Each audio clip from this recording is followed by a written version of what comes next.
Olá, meu nome é Cíntia Bulhosa, sou estudante de processos químicos, estou no 5º período e a minha orientadora é a professora Helena Tucci.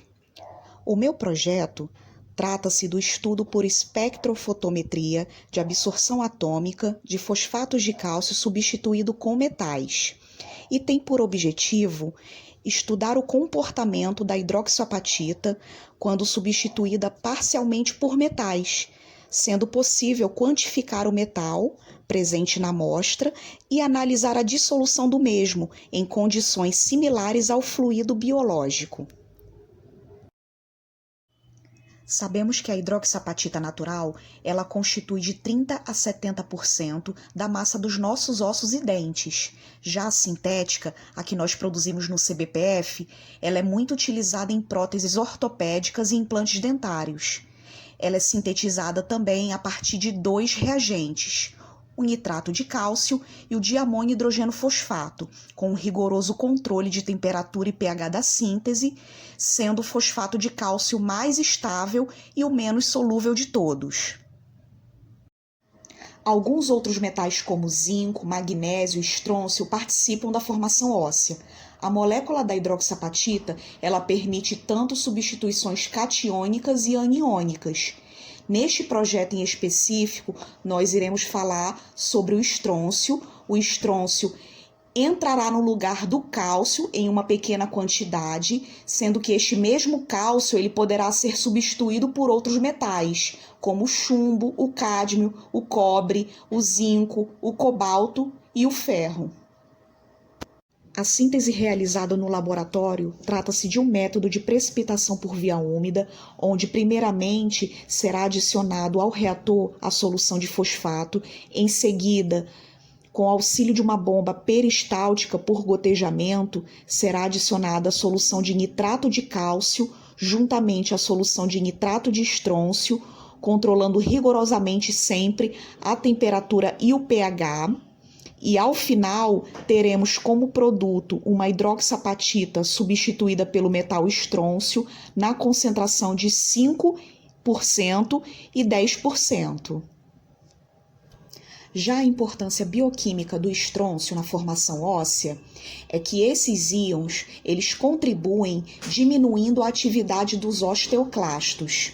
Ou seja, eles reduzem a reabsorção óssea e, ao mesmo tempo, eles contribuem aumentando a atividade dos osteoblastos, favorecendo a formação óssea.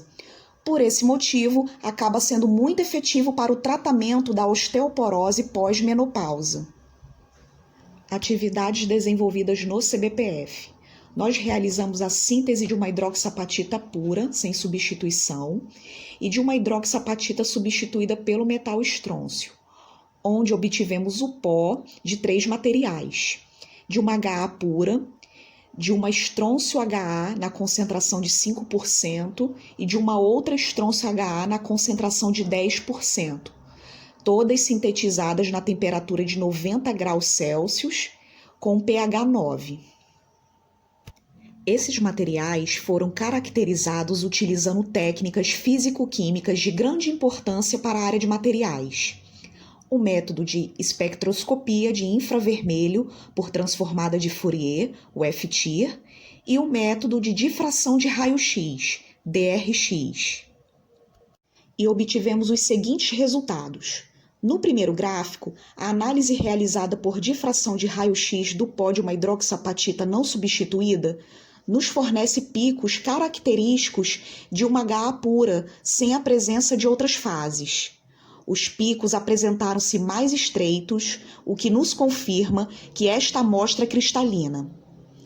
À medida que a HA foi substituída parcialmente pelo metal e aumentada a concentração de estrôncio na amostra, o conjunto de picos apresentaram-se com menos intensidade, diminuindo sua cristalinidade.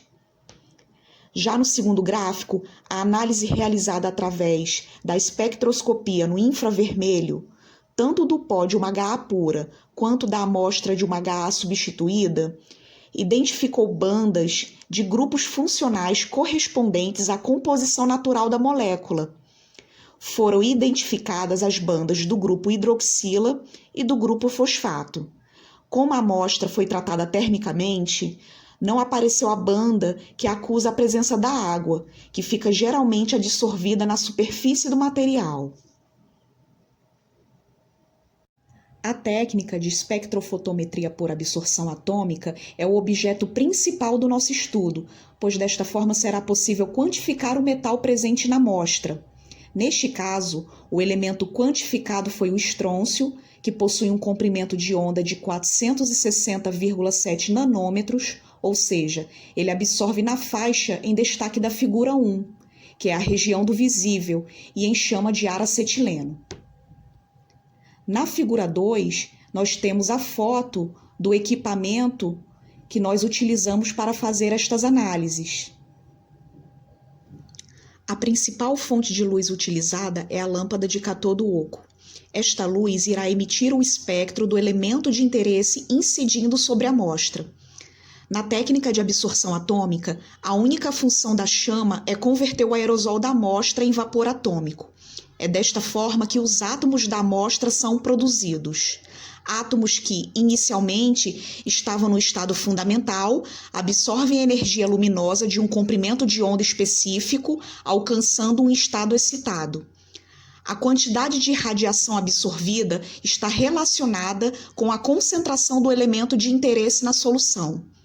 Após a região que contém a espécie atômica, existe um monocromador que realizará a dispersão da luz através da utilização do prisma, selecionando o comprimento de onda a ser utilizado. Depois do monocromador, existe um detector que mede a intensidade da luz, transforma este sinal luminoso em elétrico e o amplifica. Por último, um registrador que registra e mostra a leitura depois do sinal ser processado. Na tabela em questão, são mostrados os resultados da análise química dos pós das 3 hidroxapatitas, ambas sintetizadas a 90 graus Celsius. A primeira ela está sem a presença do metal estrôncio na estrutura, ou seja, trata-se da amostra branco, onde não houve substituição do cátion. Já na segunda e terceira amostra, houve a substituição parcial do cálcio pelo estrôncio, na concentração de 5 e 10% na estrutura da molécula. Podemos observar na tabela, com base nos resultados numéricos obtidos, que entrou em média 50% do metal estrôncio na estrutura, ou seja, na prática correspondeu a 2,8% dos 5% previstos e 4,2% dos 10% previstos na teoria. Ou seja, tivemos um rendimento de 50%. E quais serão os próximos passos desse projeto? Para estudos futuros, pretende-se sintetizar materiais de HA metal em diferentes temperaturas e também com uma concentração mais expressiva, a fim de que estejam biodisponíveis num processo de regeneração ou remodelação óssea.